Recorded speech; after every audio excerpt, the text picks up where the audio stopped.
bab yang mendatangkan hadis atau riwayat mengenai akhlak Rasulullah SAW. Dari awal ketika mana kita membahaskan kitab Asy-Syama'il ini, semua perkara yang diperkatakan tentang Nabi SAW itu adalah merangkumi tentang akhlak baginda Rasulullah SAW. Walaupun yang kita sebutkan itu adalah kebiasaan atau disebutkan dengan adat, akan tetapi semuanya disertai dengan adab dan akhlak daripada baginda Rasulullah sallallahu alaihi wasallam. Bismillahirrahmanirrahim. Assalamualaikum warahmatullahi wabarakatuh. Alhamdulillahi rabbil alamin. وبه نستعين على أمور الدنيا والدين والصلاة والسلام على أشرف المرسلين وإمام المتقين سيدنا ومولانا محمد وعلى آله وصحبه أجمعين. سبحانك لا علم لنا إلا ما علمتنا إنك أنت العليم الحكيم ولا حول ولا قوة إلا بالله العلي العظيم. أما بعد، نوينا تعلم والتعليم وتذكر وتذكير نفع والانتفاع والإفادة والاستفادة والحث على التمسك بكتاب الله وسنة رسوله صلى الله عليه وسلم والدعاء إلى الهدى ودلالة على الخير ابتغاء وجه الله ومرضاته وقربه وثوابه سبحانه وتعالى. وعلى ما نوى الإمام أبو عيسى الترمذي والعلماء العاملين والأولياء والصالحين، أن الله ينفعنا بهم وبأسرارهم وأنوارهم وعلومهم وبركاتهم ونفحاتهم في الدين والدنيا والآخرة. الفاتحة. بسم الله الرحمن الرحيم. الحمد لله رب العالمين الرحمن الرحيم مالك يوم الدين، إياك نعبد وإياك نستعين، اهدنا الصراط المستقيم صراط الذين أنعمت عليهم غير المغضوب عليهم ولا الضالين.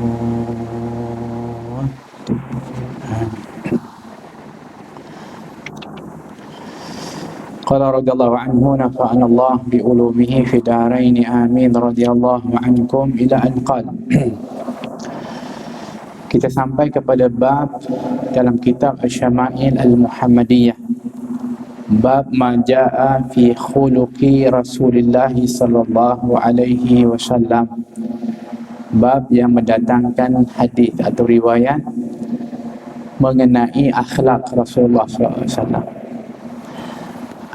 Dari awal ketika mana kita membahaskan kitab Asy-Syama'il ini, semua perkara yang diperkatakan tentang Nabi SAW itu adalah merangkumi tentang akhlak baginda Rasulullah SAW. Walaupun yang kita sebutkan itu adalah kebiasaan atau disebutkan dengan adat, akan tetapi semuanya disertai dengan adab dan akhlak daripada baginda Rasulullah sallallahu alaihi wasallam.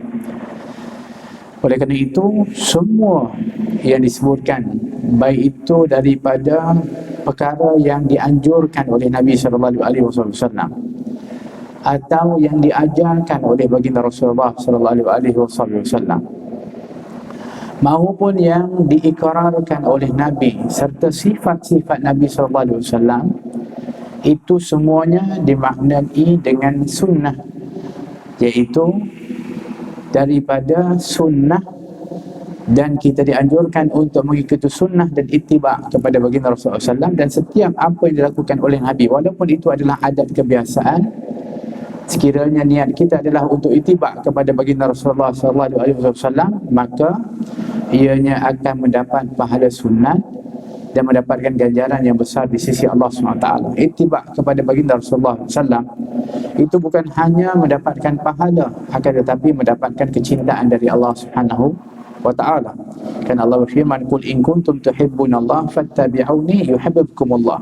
Katakanlah, kalau sekiranya kamu mengatakan kamu cinta kepada Allah, ikutlah aku, yakni Rasulullah SAW, maka kamu akan dicintai oleh Allah Subhanahu wa ta'ala. Idan, walaupun dalam bab ini adalah untuk memberitahu tentang khuluq, yakni tentang perangai baginda Rasulullah secara umumnya, rata-rata yang dilihat dan dikenali oleh semua, Yang itu yang dimaksudkan dengan bab ini. Hadis pertama diriwayatkan daripada Kharijah bin Zaid bin Thabit radhiyallahu anhuma. Dia berkata, dakhala nafarun ala Zaid bin Thabit faqalu lahu hadithna ahadith Rasulullah sallallahu alaihi wasallam. Qala madza uhaddithukum kuntu jarahu fakana idza nazala alaihi alwahyu ba'asa ilayya fakatabtuhu lahu fakan kunna idza dzakarna dunya dzakaraha ma'ana wa idza dzakarna al-akhirah dzakaraha ma'ana wa idza dzakarna al-ta'ama dzakarahu ma'ana wa kullu hadha uhaddithukum an Rasulillah sallallahu alaihi wasallam. Kharijah bin Zaid bin Thabit. Kharijah adalah anak lelaki kepada Zaid bin Thabit. Zaid bin Thabit siapa? Sahabat Nabi sallallahu alaihi wasallam.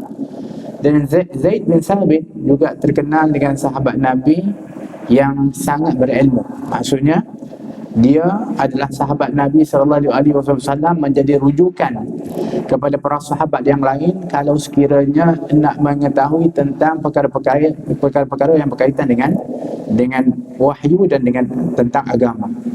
Bahkan beliau Zaid bin Thabit adalah merupakan gurunya kepada Abdullah bin Abbas radhiyallahu anhuma. Yang mana Abdullah bin Abbas banyak mengambil riwayat dan ilmu daripada Zaid bin Thabit.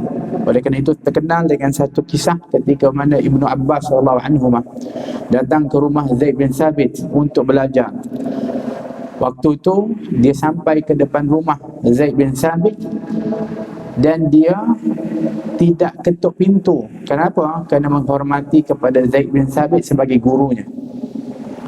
Maka dia tunggu di luar rumah dan kebetulan datang ribut pasir pada waktu itu. Maka Ibnu Abbas radhiyallahu anhu menyelubungkan dirinya dengan ridaknya yang macam ni, tutupkan, selubungkan untuk supaya tidak mengenai ribut pasir tersebut. Maka dia duduk di sebelah pintu tu, dia letakkan selubungkan. Setelah ribut itu, Zaid bin Thabit kebetulan keluar. Dia lihat ada orang yang berdebu ketika itu, diselubungi dengan debu. Maka ketika dibuka daripada ridak tersebut, ternyata dia adalah Abdullah bin Abbas radhiyallahu anhu. Siapa Abdullah bin Abbas? Sepupu Nabi sallallahu alaihi wasallam. Maka Zaid bin Thabit tahu akan kedudukan Abdullah bin Abbas selaku keluarga Rasulullah SAW, yang kerana dia adalah orang yang berilmu, maka dia mengetahui bahawa kewajipan, keutamaan untuk memuliakan keluarga Rasulullah SAW. Maka dia pun mengatakan, wahai Abdullah, wahai Ibn Ammi Rasulullah, wahai sepupu Rasulullah SAW, kenapa kamu tadi tak ketuk pintu bagi tahu kamu dah sampai dan membiarkan diri kamu itu di luar sehingga kamu kena debu-debu daripada ribut ini? Kata Ibnu Abbas radhiyallahu anhuma, aku tak mahu untuk mengganggu engkau kerana engkau adalah guru dan aku mesti menghormati engkau sebagai seorang guru. Subhanallah. Maka Zaid bin Thabit kata, aku nak pergi satu tempat, kau ikut kepada aku. Maka ketika itu Zaid bin Thabit naik di atas kudanya. Abdullah bin Abbas duduk di bawah menarik tali kekang kuda tersebut, memimpin dari bawah. Kata Zaid bin Thabit, tak layak engkau itu untuk duduk di bawah sedang aku di atas, kerana engkau adalah sepupu Rasulullah SAW yang mesti dihormati. Ya. Waktu itu ketika dipimpin, setelah turun diambil tangan Zaid bin Thabit, dicium oleh Ibnu Abbas radhiyallahu anhuma. Kata Ibnu Abbas, kata Zaid bin Thabit, kenapa kau cium tangan aku? Engkau adalah guru dan aku belajar daripada Nabi menghormati kepada guru seperti mana yang telah diriwayatkan daripada Nabi SAW. Diambil pula tangan Abdullah bin Abbas oleh Zaid bin Thabit, dicium tangannya oleh Zaid bin Thabit. Zaid bin Thabit orangnya sudah tua, Ibnu Abbas masih kecil. Ibnu Abbas ketika Rasulullah SAW wafat umurnya 16 tahun. Kata Ibn Abbas radhiyallahu anhu, Abdullah bin Abbas, kenapa kau cium tangan aku? Aku masih muda, aku adalah murid kamu. Kata Zaid bin Thabit, kerana aku mendengar daripada Nabi SAW supaya menghormati kepada ahli keluarga Rasulullah sallallahu alaihi wasallam. Demikian orang-orang yang berilmu, orang-orang yang beriman, mengetahui bagaimanakah cara untuk menghormati kepada orang lain, bukan dengan sombong, bukan dengan ego, tetapi dengan ilmu. Jadi Zaid bin Thabit, kata anaknya Kharijah, menceritakan tentang sekumpulan orang yang datang mengunjungi kepada ayahnya Zaid bin Thabit. Lalu mereka berkata, yang ini berlaku setelah wafatnya Nabi SAW. Maka mereka kata, ceritakanlah kepada kami hadis-hadis Rasulullah SAW, atau ceritakan kepada kami tentang apa-apa daripada Nabi SAW. Dan mereka berada masih dalam kurun yang terbaik, kurun Nabi SAW. Kemudian kata Nabi, summal ladina yalunahu, kemudian kurun terbaik setelah itu, kurun setelah aku, kurun para sahabat. Setelah itu, kurun setelah para sahabat, kurun para tabi'in. Dan kurun setelah itu, iaitu kurun tabi'in. Itu disebutkan dengan golongan ataupun zaman para salaf, yang mana mereka ini adalah merupakan berada di kurun yang terbaik. Kenapa mereka berada di kurun terbaik? Kerana ini sifat mereka. Mereka ini tidak ada perhatian kecuali nak mendekatkan diri kepada Allah dan juga nak kenal dan nak ikut kepada Nabi SAW. Buktinya, mereka datang kepada para sahabat, yakni para tabi'in. Mereka datang kepada para sahabat, soalan mereka tak lain, ceritakan kami tentang Rasulullah, beritahu tentang apa yang Nabi pesan, dengarkan kami hadis Nabi SAW. Iaitu perhatian mereka. Begitulah para tabi'in, kalau jumpa para tabi'in pun akan tanya soalan yang sama. Sebab itulah tak heran kurun itu kurun yang terbaik. Tetapi setelah daripada itu, orang sudah mula tidak lagi ingat ataupun tak lagi perhatian utamanya adalah Rasulullah SAW. Mereka sudah lebih kepada tokoh-tokoh dan ikon-ikon yang lain, khususnya apabila zaman-zaman yang disebutkan dengan zaman-zaman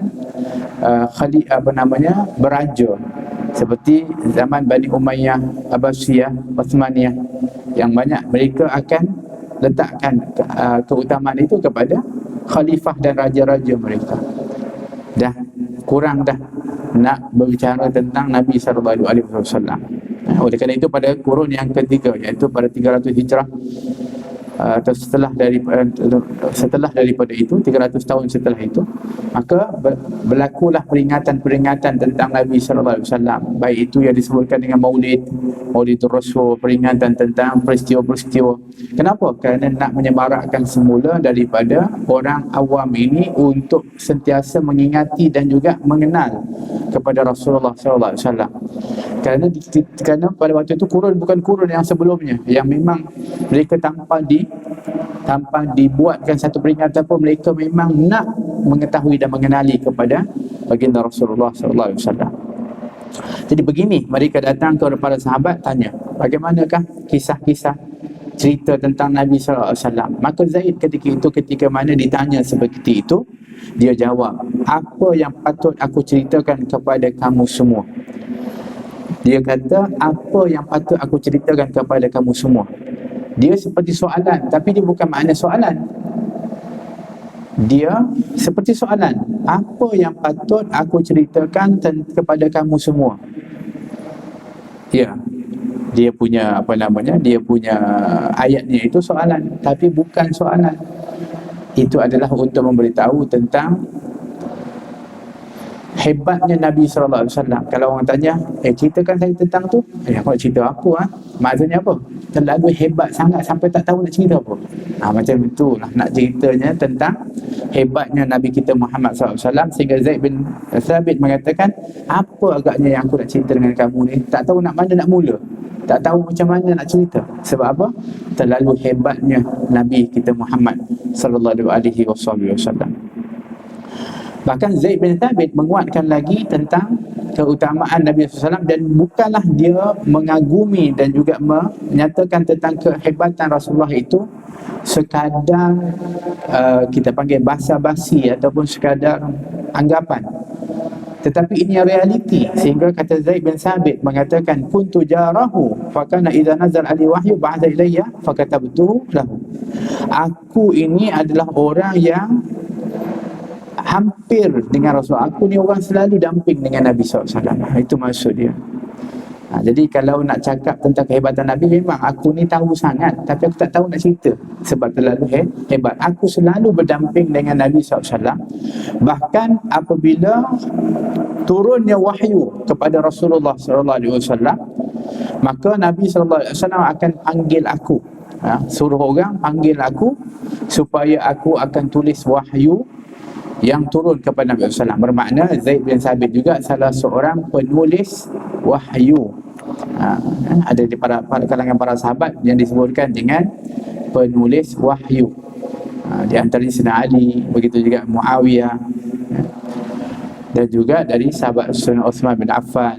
Itu di antara disebut sebagai penulis wahyu yang dilantik oleh baginda Rasulullah SAW. Jadi kalau turun wahyu, Nabi akan panggil orang-orang untuk menulis. Termasuklah Zaid bin Sabit. Jadi kata kenyataan Zaid bin Sabit itu adalah untuk menunjukkan betapa dekatnya Zaid bin Sabit dengan Nabi, dan betapa pentingnya Zaid bin Sabit di sisi Rasulullah SAW, sehingga maknanya kenal sungguhlah Zaid bin Sabit ini kepada Rasulullah SAW. Maka untuk mudah dia menyatakan tentang kita panggil apa, dekatnya dia dengan Rasulullah, dia mengatakan, fakunna idza zakarna dunya fa dzakaraha ma'ana. Rasulullah SAW itu akan menyertai kami membincangkan perihal dunia, dan begitu juga membincangkan perihal akhirat. Maknanya Nabi sentiasa bersama dengan kami. Ini akhlak Nabi dalam pergaulan. Nabi ini sentiasa bersama dengan kami. Kami kalau cerita tentang dunia pun Nabi akan serta join kepada kami, asalkan bukan perkara yang sia-sia. Maknanya tentang perkara-perkara yang berkaitan dengan masalah keduniaan, maka Nabi akan bersama dengan kami. Kalau diceritakan tentang akhirat pun Nabi akan menyertai kepada kami. Dan bahkan kalau kami cerita tentang makanan pun Nabi akan join dengan kami juga. Maknanya Nabi ini mudah mesra dengan siapa pun. Bahkan kalau cerita tentang apa pun Nabi tak kisah, asalkan bukan perkara yang haram atau yang sia-sia. Tapi kalau ceritanya cerita yang mubah dan harus, Nabi akan duduk bersama dengan kami. Masya Allah, tabarakallah. Tawaduknya Nabi, dan itu akhlak Nabi kita Muhammad SAW. Fakullu hadha uhaddithukum an Rasulullah SAW. Dan itu semua yang dapat aku ceritakan kepada kalian mengenai Rasulullah SAW. Maknanya untuk menunjukkan kemesraan Rasulullah SAW dengan para as-sahabah. Baik, Amr bin As radhiyallahu anhu berkata, kana Rasulullah SAW yuqbilu biwajhihi wa hadithi ala asyarril qaum yata'allafuhum bidzalik. Ada yang kedua diceritakan oleh Amr bin As radhiyallahu anhu. Dia kata Rasulullah SAW ini menghadapkan wajah dan ucapan baginda sallallahu alaihi wasallam ketika berbicara kepada orang yang paling rendah darjatnya pada satu kaum. Untuk apa? Bagi menghibur dan membesarkan hati mereka.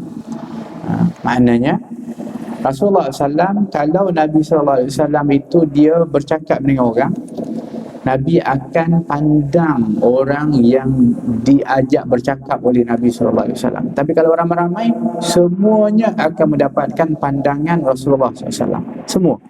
Bahkan orang yang paling lemah, orang yang paling rendah seperti orang miskin, orang fakir, itu lebih lagi ditambah lagi oleh Nabi untuk dipandang oleh Rasulullah SAW. Kenapa? Untuk menghibur dan membesarkan hati mereka, supaya mereka tak rasa, kita panggil apa, malu, tak merasa diri mereka itu ketinggalan. Ini adalah merupakan kebijaksanaan Nabi kita Muhammad SAW, dan cara Nabi nak ambil hati semua orang, dan Nabi berikan lebih lagi kepada orang yang merasa kita panggil merasa malu, merasa dirinya itu rendah, akan diberikan lebih lagi oleh Rasulullah SAW. Jadi kata Amr bin As, dan itu sifat Nabi. Nabi kalau dia berceramah ke, duduk depan sahabat, semua akan dapat pandangan Nabi SAW. Semua dipandang oleh Rasulullah. Maknanya semua akan dapat bahagian. Kalau orang tu orang yang paling dhaif, dan lagi ditambah lagi. Kalau dia Nabi pandang, dia lagi Nabi pandang lagi. Jadi kata Amr bin As, fakana yuqbilu biwajhihi wa hadithihi alayya hatta zanantu anni khairul qaum. Kata Amr bin As, Rasulullah SAW juga menghadap wajah dan ucapan baginda kepada aku. Maknanya satu, dia kata, aku pun yang hadir dalam tempat tersebut mendapatkan pandangan Nabi SAW. Nabi pandang aku. Sehingga aku merasa aku yang paling baik berbanding orang lain. Jadi dah jadi perasan pula. Dia panggil perasan lah kan. Jadi Nabi ni memang pandang semua, tapi Amr bin As ni tengok Nabi pandang dia, dia rasa Nabi sayang kat dia. Memanglah Nabi sayang kepada semua, tapi maknanya dia rasa Nabi ni lebih sayang dia. Ini namanya perasan. Tapi tak apalah, maknanya masing-masing melayan perasaan masing-masing, khususnya kepada orang yang dikasihi. Memang para sahabat sendiri pun kalau keluar daripada majlis itu, antara yang mereka bincangkan, tadi Rasulullah pandang kepada aku. Mereka bangga kalau Nabi pandang dan tengok kepada mereka. Bahkan di antara mereka mengatakan, aku pun Rasulullah pandang juga. Sehingga kadang-kadang itu pun menjadi suatu yang dipanggil apa?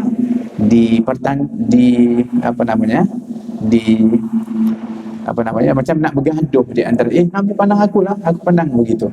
Kenapa? Kerana teruja dengan orang yang dikasihi, iaitu baginda Rasulullah yang memandang.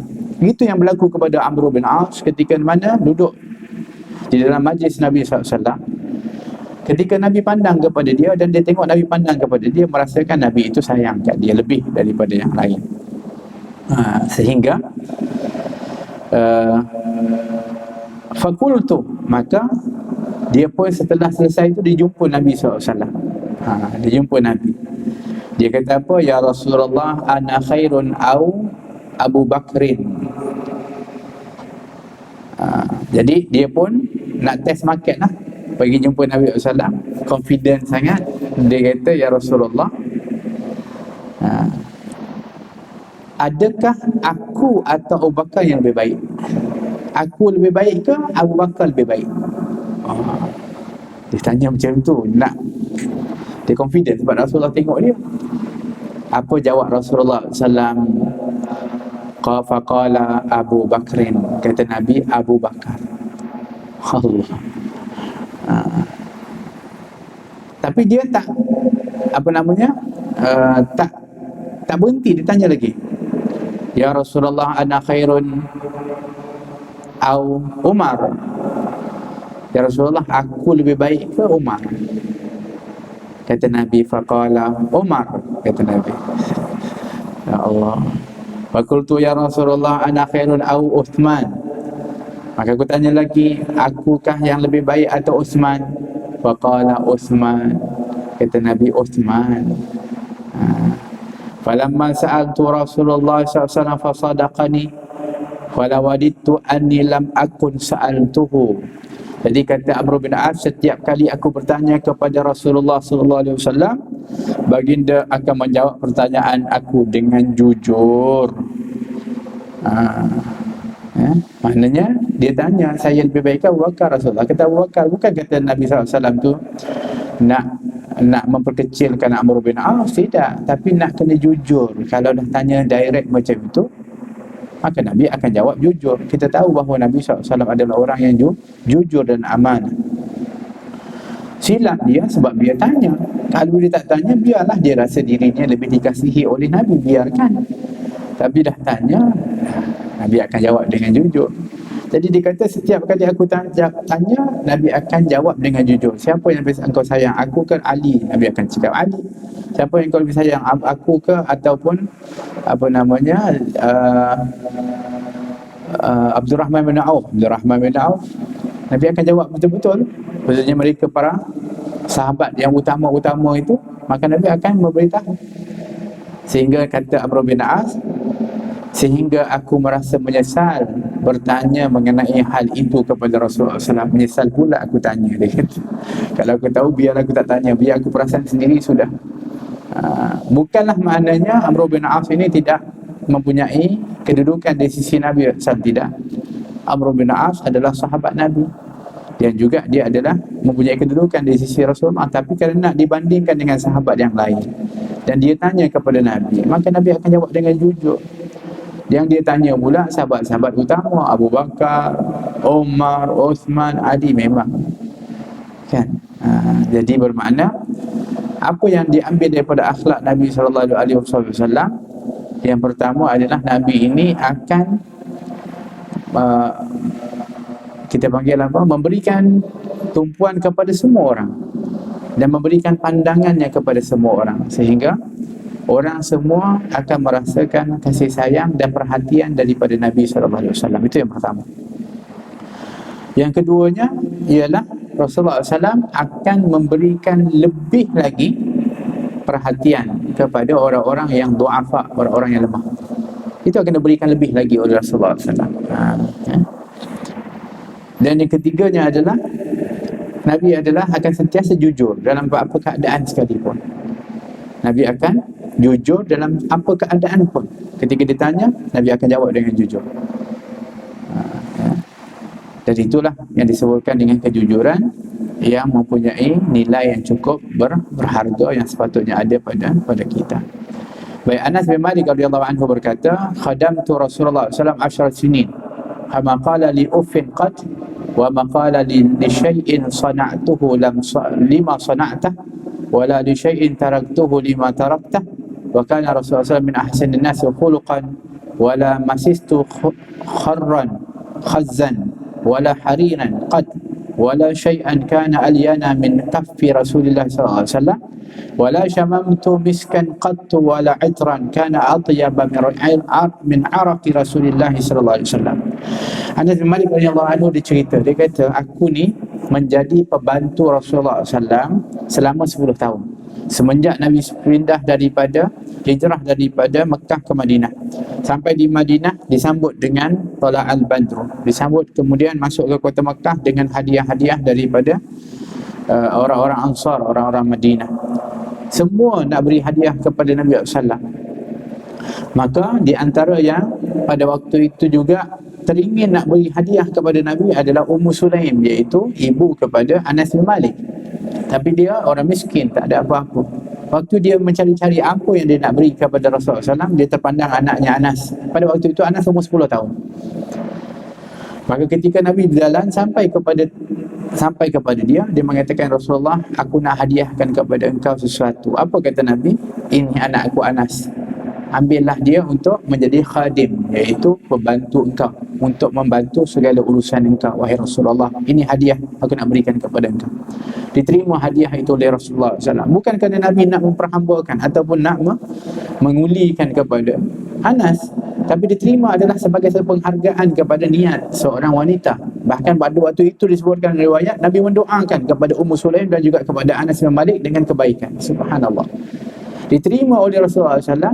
Adakah Nabi benar-benar memperhambakan Anas selama 10 tahun? Kerana Nabi hidup di Madinah selama 10 tahun sebelum wafat. Sebab tu kata Anas, aku khidmat kepada Nabi 10 tahun.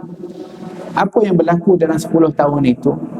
Disebutkan bahawa, kata Anas, baginda SAW tidak pernah walaupun sekali berkata uff kepada aku. Atau dalam bahasa kita biasa apa? Cis, tak pernah. Cis, tak pernah. Uff, tak pernah. Subhanallah. 10 tahun tak pernah begitu Nabi SAW kepada pembantu dia. Kalau uff ni Allah sebut dalam Al-Quran, wala takul lahuma uffin wala tanharhuma wa qul lahuma qawlan karim. Jangan kamu berkata uff kepada keduanya, iaitu kepada kedua orang tua. Dilarang oleh Allah, haram. Dan jangan kamu menghardik atau menengking kepada keduanya. Hendaklah kamu katakan kepada keduanya perkataan yang baik. Dalam Al-Quran larangan kepada kedua orang tua. Ini kepada pembantu pun Nabi tak pernah mengatakan uf atau ci. Subhanallah, bagaimana tingginya akhlak Nabi kita Muhammad sallallahu alaihi wasallam. Bahkan kata Anas bin Malik, baginda sallallahu alaihi wasallam tidak pernah mempersoalkan apa yang aku buat. Dengan mengatakan, maknanya kalaulah sekiranya aku buat sesuatu yang tak disuruh oleh Nabi, Nabi tak pernah mengatakan, mengapa engkau melakukan hal ini, kenapa kau buat ni, Anas? Tak pernah. Dan kalau aku tak buat apa yang Nabi suruh, Nabi kata, Anas pergi sini, Anas buat ni, Anas tak buat, lupa contoh. Dia kata Nabi tak pernah mengatakan, kenapa kau tak buat apa yang aku suruh ni, buat benda ni. La ilaha illallah. Sebab tu dalam riwayat yang lain Anas kata, selama 10 tahun aku khidmat, aku confuse siapa yang lebih banyak khidmat, akukah atau Rasulullah SAW. Masya Allah. Ini akhlak Nabi SAW. Jadi kata Anas, adalah Rasulullah SAW itu min ahsanin nasi khuluqan, adalah merupakan orang yang memiliki akhlak yang paling baik. Ialah macam mana tak baik, Allah pun memuji kepada akhlak Nabi sallallahu alaihi wasallam, wa innaka la'ala khuluqin azim. Sesungguhnya engkau wahai Rasulullah Muhammad berada di atas akhlak yang agung. Memang jelas, bukan hanya sekadar ayat, tapi dibuktikan dengan orang yang di sekitar yang berada bersama dengan Nabi sallallahu alaihi wasallam. Orang yang paling close dengan Nabi, itu yang lebih ajaib lagi. Mungkin kita ni kalau di luar bersama orang-orang yang lain, oh kita ada nampak akhlaknya, nampaklah kita punya baiknya. Mungkin ya kita boleh buat seperti itu kerana kita tak selalu bersama dengan orang lain. Tapi kalau orang yang close dengan kita, yang sentiasa berdengan kita, seperti pembantu ataupun isteri kita, pasangan kita, mereka memperakui akhlak kita dan mereka betul-betul lihat kepada kebaikan kita, itu barulah hebat. Kan? Kalau orang kat luar puji, cakap dia ni baik, kalau cakap lemah lembut, itu boleh berlaku kat luar. Tapi kalau kat rumah, belum tentu lagi. Dan orang yang paling hampir ni, biasanya perangai yang sebenar tu akan terserlah. Jadi kalau Anas bin Malik yang memang selalu dengan Nabi, bukan hanya di luar, bahkan di rumah, mengatakan bahawa Nabi SAW memiliki daripada akhlak yang paling baik, itu satu kenyataan yang jelas. Begitulah ketika mana isteri Rasulullah seperti Aisyah radhiyallahu anha mengatakan, kana khuluquhul Quran, akhlak Nabi itu adalah Quran. Itu adalah merupakan satu peiktirafan. Kenapa? Kerana isteri adalah orang yang mengetahui akan, kalau kita kata hampir semua perkara, bahkan perkara-perkara yang detail pun akan diketahui oleh pasangan. Kalau itu disebutkan sempurnanya dan baiknya Nabi SAW, memang Nabi SAW ini adalah sangat hebat akhlak Rasulullah SAW. Dan ditambah oleh Anas bin Malik mengatakan, aku tak pernah menyentuh kain sutra campuran dan sutra murni atau kain lembut yang lain yang lebih lembut daripada telapak tangan baginda Rasulullah SAW. Maknanya, kata Anas, sutra tu lembut, halus, tapi tangan Nabi SAW itu lebih halus daripada itu. Mempunyai dua makna daripada maksud perkataan Anas bin Malik, tangan Nabi yang lembut itu. Yang pertama adalah memang tangan Nabi SAW ni sangat lembut, sehingga kalau disentuh tu rasa lembut, kelembutan sentuhan tangan baginda Rasulullah SAW. Sehingga kata para ulama, adakah tangan Nabi ni betul-betul lembut? Macam bila kita kata orang perempuan kan lembut tangannya, contohlah, ataupun lembut. Kata para ulama, Nabi SAW ini orang yang disebut sebagai pahlawan. Nabi seorang panglima, seorang pahlawan. Dan Nabi adalah orang yang pandai menggunakan pedang. Nabi juga adalah cekap memanah. Nabi juga hebat dalam menunggang. Maka memerlukan tangan yang kuat dan keras, kasar. Maka kata para ulama, Nabi kalau dalam berperang memegang pedang, tangan Nabi akan menjadi kasar.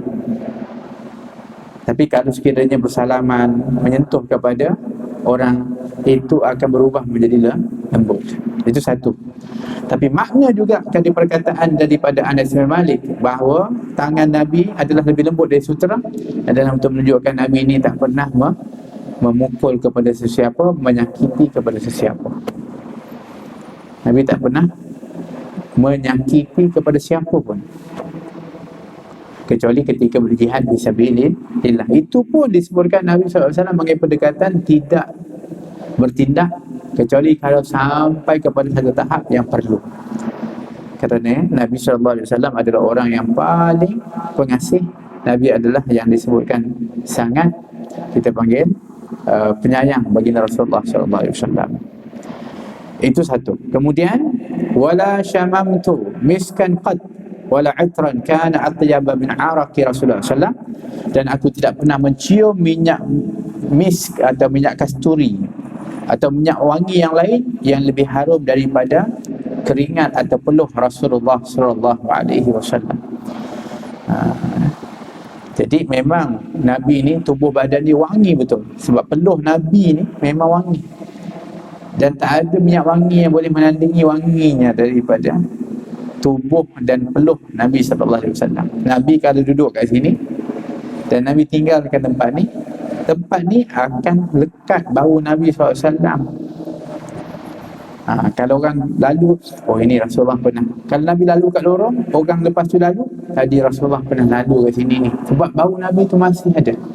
Kalau Nabi sentuh kepada sesiapa atau bersalaman, akan melekat bau Nabi SAW. Sebab itu para sahabat setiap pagi akan suruh anak-anak mereka jumpa Rasulullah untuk didoakan dan untuk mendapat keberkatan Rasulullah SAW.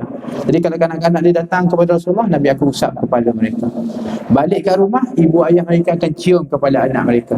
Nak tahu, oh ini memang jumpa dengan Rasulullah SAW. Sebab tak boleh tipu, kerana tangan Rasulullah menyentuh kepada kepala mereka itu akan lekat bau wangi baginda Rasulullah SAW. Dalam wanginya Nabi, dalam Nabi SAW disebut harum tu, Nabi ni suka betul dengan minyak wangi. Nabi selalu guna minyak wangi. Bahkan Nabi ada bekas minyak wangi, Nabi sentiasa pakai minyak wangi. Kenapa? Walaupun Nabi dah sedia wangi, supaya amalan berwangi-wangian itu, khususnya orang lelaki ni ketika keluar pergi semayang sebagainya, itu menjadi suatu sunnah yang sangat dituntut. Janganlah pergi dalam keadaan busuk-busuk, dalam keadaan tak wangi-wangi. Bahkan belilah minyak wangi yang mahal sekali pun tak apa, asalkan tujuan kita adalah untuk ibadah. Adapun orang perempuan, ya kat luar tak boleh pakai minyak wangi, kecuali ya sekadar untuk kita panggil menutupi kepada baunya. Tapi di rumah wangi untuk suaminya, silakan. Tapi orang lelaki memang kena wangi-wangi, kerana dituntut untuk datang berjamaah, selalu bergaul dan sebagainya. Nabi SAW orangnya adalah sangat wangi. Bahkan Nabi SAW pernah tidur di rumah Ummu Sulaim, ibunya Anas, dalam keadaan cuaca yang sangat panas, maka keluar peluh Nabi SAW. Maka ibu Anas ni, Ummu Sulaim, dia tadah dalam botol peluh tu. Nabi bangun, kamu buat apa wahai Ummu Sulaim? Aku tadah kau punya peluh untuk aku campur dengan minyak yang lain, minyak wangi yang lain, agar aku dapat gunakan untuk anak-anak aku ketika dalam majlis perkahwinan ni, agar diberkati. Itu niat dia. Apa kata Nabi SAW? Apa respon Nabi? Kalau kita hari ni, kita anggap apa? Kalau orang sekarang ni, apa anggap dia? Mungkin orang sekarang kata, ini syirik. Astagfirullah. Ada kata bid'ah lagi teruk. Tapi Nabi SAW mengatakan, asabti, engkau benar wahai Ummu Sulaim. Perbuatan kamu betul wahai Ummu Sulaim. Kau nak dapat keberkatan, tabarruk, ini betul. La ilaha illallah. Kerana keberkatan itu dari Allah. Yang ni adalah asbab saja, wasilah di sini. Nabi membenarkan perbuatan Ummu Sulaim itu, mengambil peluhnya Nabi SAW. Masya Allah. Jadi dalam hadis ini menunjukkan akhlak Nabi SAW terhadap orang yang disebutkan pembantu, bukan orang yang terhormat atau orang yang mempunyai kedudukan. Hatta pembantu pun Nabi akan melayani dengan baik. Bahkan Nabi SAW tak pernah mengangkat suaranya, tak pernah menengkingnya. Nabi SAW tak pernah menyakapkan uf atau cis pun, dan tak pernah memprovok kepada pembantunya Anas bin Malik radhiyallahu anhu. Masya-Allah. Pernah satu ketika Anas kata, aku disuruh Nabi SAW untuk beli barang kat pasar. Umur 10 tahun. Nabi SAW kata, Anas, aku pun pergi dalam perjalanan tengok budak-budak senang main. Maka aku pun tertarik nak join kepada mereka. Lupa aku tentang apa yang dipesan oleh Nabi SAW. Maka aku sedang leka main, tiba-tiba satu tangan telah tutup mata aku. Tak, dari belakang. Dan dia mengatakan, cuba teka siapa? Kata Anas, waktu itu terkejut. Tapi dia diam, dia rasa kelembutan tangan Nabi dengan harum bau Nabi. Dia tahu. Dia mengatakan, engkau adalah Rasulullah. Nabi kata, betul, kata Rasulullah. Kan? Betul. Dia sedang main. Budak-budak pun datang kepada Rasulullah. Kemudian begitu, kata Anas, la ilaha illallah ya Rasulullah, minta maaf, patutnya aku kena pergi pasar beli keperluan yang kau pesan kepada aku. Nabi tak cakap apa-apa. Nabi just buat macam tu je. Dia kata, ya Rasulullah, aku lupa. Kata Nabi, tak apa Anas, jom kita pergi sama-sama beli. La ilaha illallah, baiknya Nabi SAW. Kalau kita bukan tangan dekat sini, tangan dekat sini. Kan? Dah pesan lama, pergi mana budak ni? Tengok-tengok tengah main, mau tak panas kita. Tapi Nabi tak. Baik Nabi SAW. Subhanallah. Ini akhlak baginda Rasulullah SAW. Jadi kata Anas bin Malik dalam riwayat yang lain melaporkan bahawa daripada Rasulullah SAW, annahu kana 'indahu rajulun bihi atharu sufrah. Qala wa kana Rasulullah SAW la yakadu yuwajihu ahadan bi syai'in yakrahuhu, falamma qama qala lil qaumi law qultum lahu yad'u hadhihi sufrah. Pada suatu masa ada seorang yang berada berdekatan Rasulullah SAW. Orang tu datang join bersama dengan para sahabat duduk. Dia pakai baju ada bekas sufrah, za'faran. Baju tu warna kuning, macam oren, warna oren, sufrah, safran. Ya, za'faran, safran. Safran tu kalau kita letak dalam air kan dia jadi warna kuning, oren kan, macam tu.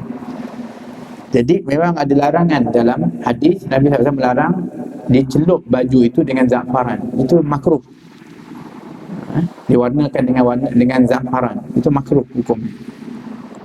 Jadi orang ni dia pakai pakaian yang direndam ataupun dicelup dengan za'faran, warna kuning oren.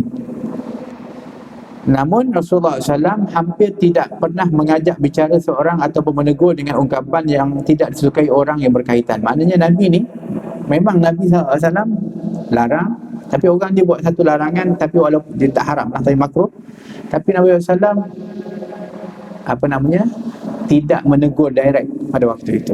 Memang sifat Nabi disebutkan, dia tidak akan tegur dengan ungkapan yang orang tak suka.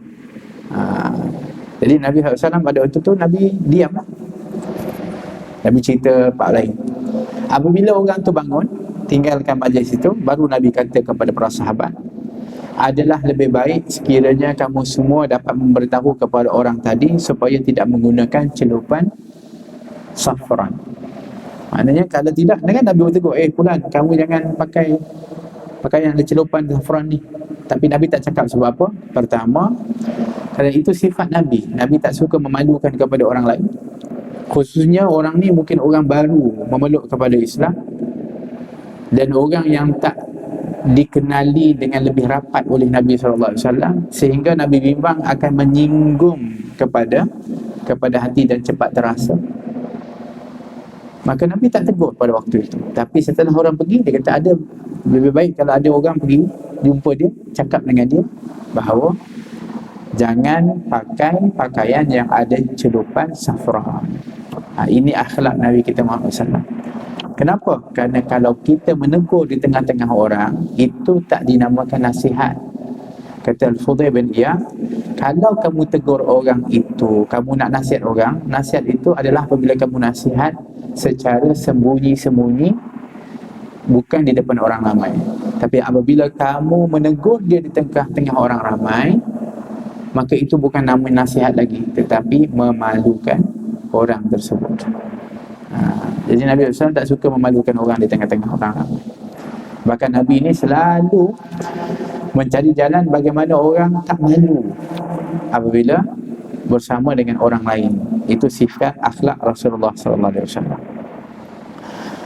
Tuan-tuan dan puan rahmati oleh Allah, Aisyah radhiyallahu anha berkata, lam yakun Rasulullah SAW fahishan wala mutafahishan wala sahaban fil aswaq wala yajzi bisayyi'ati sayyi'ah walakin ya'fu wa yasfah.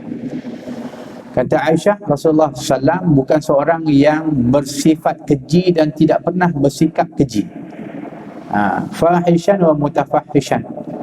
Nabi bukan orang yang sifat keji dan bukan orang yang tidak pernah bersikap keji. Maknanya kalau kita kata fahishan mutafahishan, Nabi tak pernah dia bercakap keji kepada orang, tak pernah. Rasulullah SAW bukan orang macam itu. Dan bukan sikap perangai Nabi juga adanya kekejian atau benda perangai tak elok, tak ada. Itu sifat Rasulullah SAW sempurna, perkataannya baik, perbuatan amri kepada orang pun tindakannya baik. Wala sahaban fil aswaq, dan Nabi bukanlah orang yang suka berteriak di pasar. Orang kalau jual kan kena teriak, mari, ini murah. Nabi tak. Nabi bukan orang yang suka berteriak-teriak. Dulu Nabi SAW berniaga macam mana? Nabi berniaga dalam keadaan yang penuh akhlak, penuh adab. Kan? Kalau sekiranya Nabi nak panggil orang untuk membeli tu, Nabi kata silakan beli barang. Nabi cakap dengan baik. Bahkan Nabi terkenal dengan jujur dan amanah Rasulullah SAW, sehingga apa yang Nabi sebutkan itu adalah benar semata-mata, sehingga orang yang beli itu tak takut untuk membeli daripada Rasulullah SAW, sehingga Nabi membawa keuntungan yang berlipat kali ganda, sehingga akhirnya menjadi sebab Sayyidina Khadijah meminang kepada Rasulullah SAW. Nabi bukan orang yang suka jerit dekat pasar. Kerana bila orang kalau suka jerit-jerit ni, dia akan rendah maruah dia. Kan, orang yang bercakap jerit-jerit, cakap kuat-kuat, apalagi atau walaupun di pasar, apalagi kalau mengangkat suara di masjid. Nabi SAW mengatakan di antara sebab balak turun, daripada 15 perkara yang sebab balak turun adalah orang sudah mula mengangkat suara di dalam masjid. Maksudnya menjerit kat masjid, apa ke dalam masjid. Kerana masjid ini bukan tempat seperti pasar. Masjid ini adalah tempat khuduk, tempat khusyuk. Masjid adalah tempat kita ni mengambil atau mendapatkan rahmat Allah Subhanahu Wa Taala. Masjid tempat ibadah, tapi bukan untuk orang bergurau-gurau, menjerit-jerit dan bercakap kuat, tak. Itu itu di masjid. Di pasar pun Nabi SAW tidak mengangkat suara. Wala yajzi bisayyati sayyi'ah, dan Nabi SAW kata Aisyah tidak membalas kejahatan dengan kejahatan. Tapi caranya macam mana kalau orang buat jahat kepada Nabi SAW? Walakin ya'fu wa yasfah, tetapi Nabi suka memaafkan dan mengampunkan. Masya Allah, itu Rasulullah SAW. Dan Nabi SAW ini terkenal dengan orang suka memaafkan. Dan hebatnya Nabi ini memaafkan orang dan melepaskan orang itu bukan kalau Nabi ada kuasa. Maksudnya Nabi bukan ketika Nabi SAW dalam keadaan lemah, tak mampu balas, maafkanlah. Bukan. Hatta Nabi ada kuasa sekalipun kedudukan, Nabi memaafkan. Tengok Nabi ketika Fatu Mekah, ketika mana Nabi sudah menguasai Mekah, sahabat mengatakan al-yawmul malhamah, hari ni hari balas dendam. Dulu tengok orang-orang ni semua ni lah yang telah menghausir kita daripada Mekah, mereka lah yang telah mengambil harta kita, rumah kita mereka tarah dan sebagainya. Al-yawmul malhamah, ini hari balas dendam. Kata Nabi SAW, al-yawmul marhamah, hari ini hari kasih sayang, kata Nabi SAW. La ilaha illallah. Sehingga orang Quraisy pada waktu datang kepada Rasulullah, engkau adalah akhil karim, ibnul akhil karim, engkau adalah saudara yang baik, anak kepada saudara yang baik. Kata Nabi, izhabu antum tulaqa, pergilah kamu bebas. Masya Allah. Kalau nak ikutkan ni, semua yang datang ni semua orang yang pernah menyakiti kepada Nabi SAW, Nabi maafkan, walaupun Nabi dah ada power untuk nak membalasnya. Masya Allah, pemaafnya Rasulullah SAW. Nabi lupakan, bahkan Nabi buka peluang, siapa yang nak bai'ah kepada aku, kata Nabi SAW, sehingga datanglah mereka berbai'ah kepada Nabi, memeluk kepada al-Islam. Maka datanglah seorang bernama Fudalah Ibn Amr. Fudalah ni, dia pun tak ada pilihan, dia kata dia kena bai'ah kepada Nabi, tapi sebenarnya masih lagi tak boleh terima kepada Rasulullah dan Islam, tapi dah tak ada pilihan. Kalau tidak, dia kena keluar daripada Mekah, tak ada tempat yang lain. Tapi kalau duduk di Mekah, nanti dia akan kena bai'ah dengan, akhirnya dia bai'ah kepada Nabi, tapi di dalam hatinya masih benci kepada Rasulullah dan benci kepada Islam dan tempat yang Islam ada. Termasuk Mekah dia dah benci dah. Sebab apa? Sebab sekarang Islam telah menguasai kepada Mekah.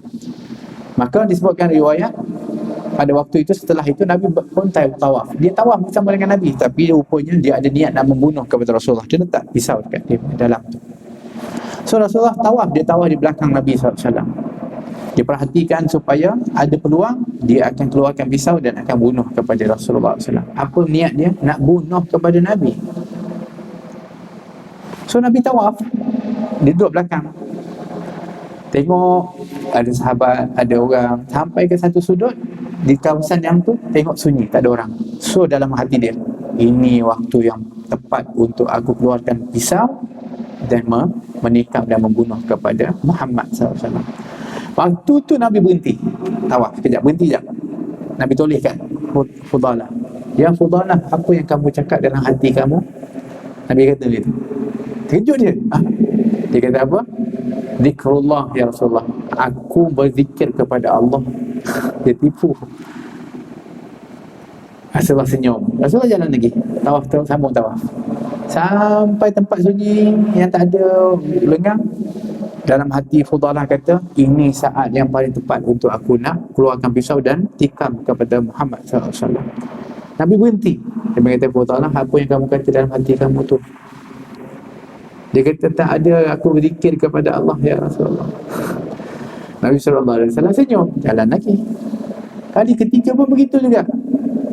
Nabi tanya lagi, Fudalah, apa yang kamu kata dalam hati kamu? Tetap juga dia tak mengaku. Subhanallah. Dia kata, aku zikir. Rasulullah pergi kat dia. Rasulullah letak tangannya ke dada aku. Kata, dia cerita, Rasulullah letak tangan, kan, dia doakan aku. Pada waktu itu aku rasa sejuk, dingin betul, sejuk, macam tenang betul. Subhanallah. Sehingga dia kata, tidaklah tangan yang mulia itu diangkat dari dada aku, kecuali kalau sebelum ini dia atau Rasulullah adalah orang yang paling aku benci, tidak diangkat tangan itu kecuali dia adalah orang yang paling aku cinta sekali, dan negeri ini adalah negeri yang paling aku cinta sekali. Subhanallah. Dirawat, bukan hanya dimaafkan oleh Nabi, 2 kali 3 kali Nabi nak dibunuh, Nabi maafkan.